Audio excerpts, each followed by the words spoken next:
Selamat siang. Topik kita hari ini adalah membahas tentang doa yang efektif, disampaikan oleh Bambang Sugiono, Agus Purwono, hari Minggu tanggal 6 November 2022. Adapun pokok-pokok bahasan adalah pendahuluan, pengertian tentang definisi doa, kemudian alasan berdoa, syarat berdoa yang efektif, unsur dan metode untuk berdoa yang efektif, bagaimana seharusnya berdoa, bagaimana posisi badan yang terbaik untuk berdoa, contoh berdoa yang efektif, ringkasan, referensi, dan biodata. Kita seringkali dihadapkan pada suatu dilema atau alternatif pilihan, apakah perlu berdoa kah pagi ini bangun tidur, apakah langsung berdoa atau melakukan hal yang lain, atau apakah kita perlu berdoa secara singkat atau berlama-lama, atau nggak perlu melakukan permohonan, toh Tuhan telah mengetahui apa yang kukehendaki pada saat berdoa, atau apakah permohonan doaku perlu kuulang-ulang. Yang lain lagi adalah apakah perlu dengan suara yang nyaring, atau apakah cukup di dalam hati saja aku berdoa. Sehingga perlukah aku mengetahui bagaimana berdoa yang efektif? Latar belakang apa itu doa? Bagaimana sih berdoa itu? Doa yang singkat berlama-lama, atau kalau aku memohon sesuatu dalam doa, apakah segera dijawabkah? Berapa kali aku sampaikan permohonan di dalam doa untuk permohonan yang sama? Berbagai cara adalah 5W plus 1H, what, when, where, who,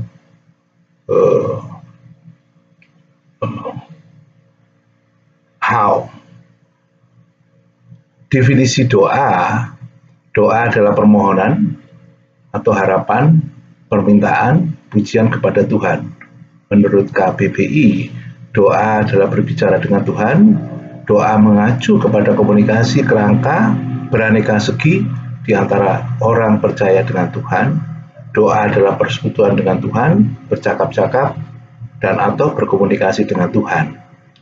Atau doa adalah relasi pribadi dan berkomunikasi dengan Tuhan. Ngapain sih? Apa toh alasan kita berdoa? Yang pertama, perintah Tuhan untuk berdoa. Orang percaya diperintahkan oleh Allah untuk berdoa. Perintah untuk berdoa diucapkan oleh para pemazmur, juga Nabi Elia, para rasul, juga Tuhan Yesus sendiri. Kita masih ingat ketika di Taman Getsemani, Tuhan Yesus juga berdoa. Allah ingin bersekutu dengan kita melalui doa untuk memelihara hubungan dengan Tuhan.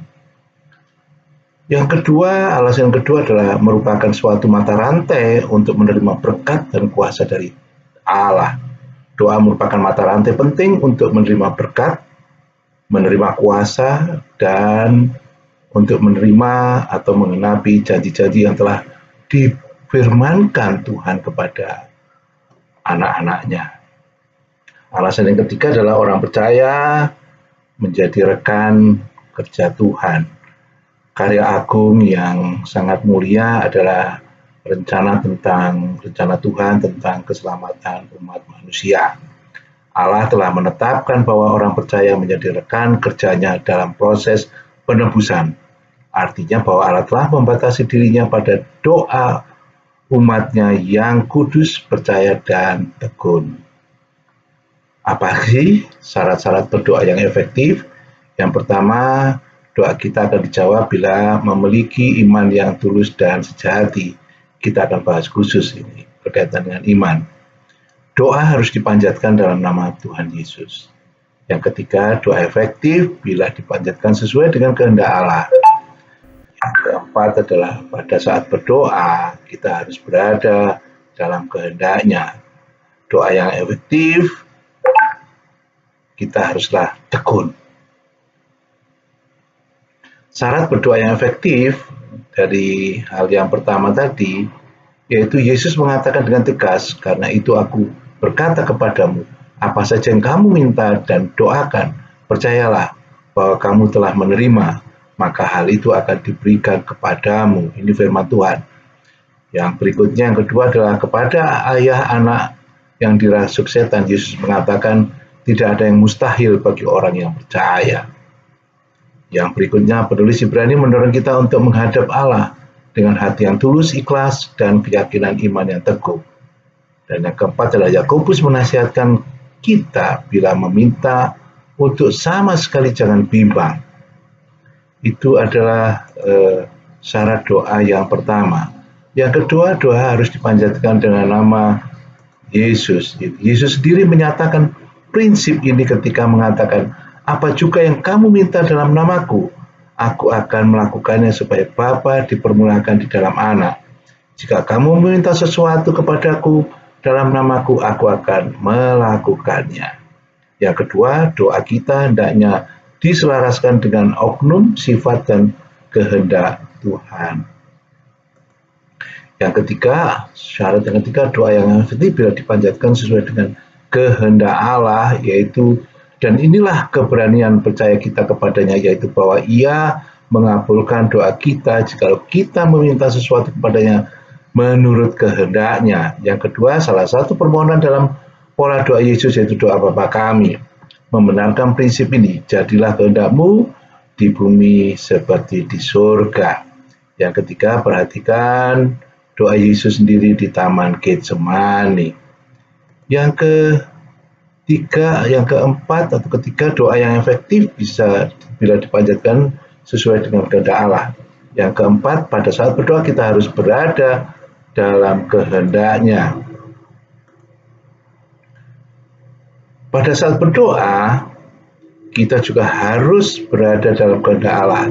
Itu jikalau kita mengharapkan Dia mendengar dan menanggapi atau menjawab doa-doa kita. Allah akan memberikan hal yang kita minta darinya hanya jika kita mencari dahulu kerajaan Allah dan kebenarannya. Alasan yang berikutnya adalah Rasul Yohanes dengan tegas menyatakan apa saja yang kita minta, kita memperolehnya daripadanya. Karena kita menuruti segala perintahnya dan berbuat apa yang berkenan kepadanya. Alasan yang terakhir adalah doa yang efektif, kita haruslah tekun dalam berdoa. Contoh adalah perumpamaan janda yang gigih untuk dapat menyetujui apa yang dia perjuangkan di peradilan. Yang kedua, petunjuk Yesus untuk di Matius 7 ayat 7 sampai 8, meminta, mencari, mengetuk, maka pintu akan dibukakan, mengajarkan ketekunan dalam berdoa. Meminta, mencari, mengetuk. Rasul Paulus juga mendorong kita untuk bertekun dalam doa. Setelah Elia menerima firman nubuat bahwa akan hujan, ia tetap berdoa hingga hujan itu tiba. Dalam suatu peristiwa sebelumnya, Nabi Elia berdoa dengan gigih dan sungguh-sungguh bahwa Allah akan memberikan hidup kembali kepada putra janda di Sarfat yang telah mati, hingga Tuhan menjawab doanya. Unsur dan metode untuk berdoa yang efektif. 4 unsur. Yang pertama, doa yang efektif haruslah bersungguh-sungguh memuji dan memuja Allah. Yang kedua, bersyukur kepada Allah. Erat dan penting ialah bersyukur kepada Allah, seperti yang tercantum dalam 1 Tesalonika 5 ayat 16 sampai 18. Yang ketiga adalah memohon sesuai dengan kebutuhan. Allah menghendaki kita memohon sesuai dengan kebutuhan kita. Yakobus berkata kita menerima hal yang diinginkan karena memohon atau kita meminta dengan motivasi yang salah. Yang keempat, berdoa untuk orang lain. Jangan lupa kita harus juga berdoa dengan sangat untuk orang lain, kesehatan maupun kebahagiaan, sukacita orang lain. Bagaimanakah seharusnya kita berdoa? Yesus menekankan kesungguhan dalam hati kita, karena kita tidak akan didengar karena semua perkataan kosong yang kita ucapkan. Yang kedua, kita dapat berdoa dalam hati. Yang ketiga, kita dapat berdoa dengan suara nyaring. Kita dapat berdoa dengan memakai kata-kata sendiri dan atau kata-kata dari Alkitab. Kita dapat berdoa dengan akal budi atau dengan roh, yaitu dalam bahasa roh. Yang berikutnya adalah kita bahkan dapat berdoa dengan merang, yaitu tidak menggunakan kata-kata yang pada umumnya atau yang manusiawi. Cara lain dengan menyanyi, memuji kepada Tuhan. Kita dapat berdoa dengan suara nyaring, doa kepada Tuhan yang sungguh-sungguh disertai dengan puasa. Berikutnya, bagaimana posisi badan kita yang terbaik untuk berdoa? Boleh berdiri, duduk, berlutut, tidur di pembaringan, tidur di tanah, tersungkur sampai ke tanah, kemudian berbaring di tanah, mengangkat tangan ke surga. Ya. Kemudian contoh berdoa yang efektif, contoh-contoh yang dilakukan dalam perjanjian lama Musa, memanjatkan banyak doa, syafaat yang dikabulkan Allah, bahkan juga ketika sudah mengatakan kepada Musa bahwa ia akan mengambil tindakan lain. Samson, kita masih ingat Samson, yang bertobat, berdoa, memohon satu kesempatan lagi untuk menunaikan tugas hidupnya, mengalahkan bangsa Filistin. Allah menjawab doanya dengan memberikan kekuatan untuk merobohkan kedua tiang penyangga istana di mana mereka sedang merayakan puasa dewa-dewa mereka. Diulang lagi adalah Nabi Elia setidaknya mendapat jawaban atas 4 doa penuh kuasa yang kesemuanya memuliakan Allah.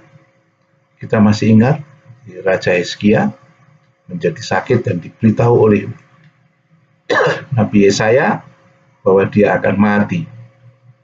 Karena merasa bahwa hidup dan tugasnya belum selesai, Raja Hizkia mengarahkan wajah ke tembok dan berdoa dengan sungguh-sungguh agar Allah memberinya waktu yang lebih lama. Allah mengutus Yesaya kembali ke Raja Hizkia untuk memastikan bahwa ia akan disembuhkan dan hidup 15 tahun lagi.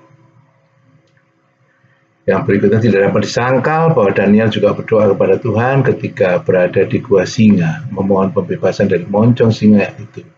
Dan Tuhan mengabulkan permohonannya. Dan kita tahu Daniel tidak satupun singa menggigitnya. Yang berikutnya, Tuhan menjawab Nabi Elia dan anak janda itu hidup kembali.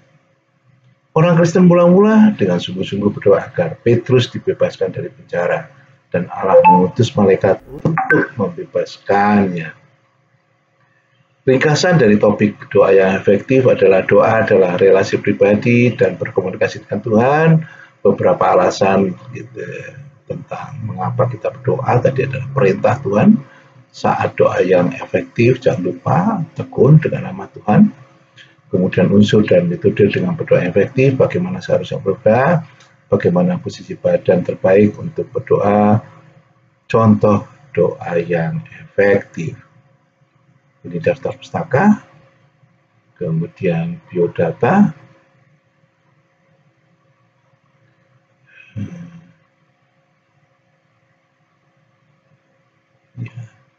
terima kasih.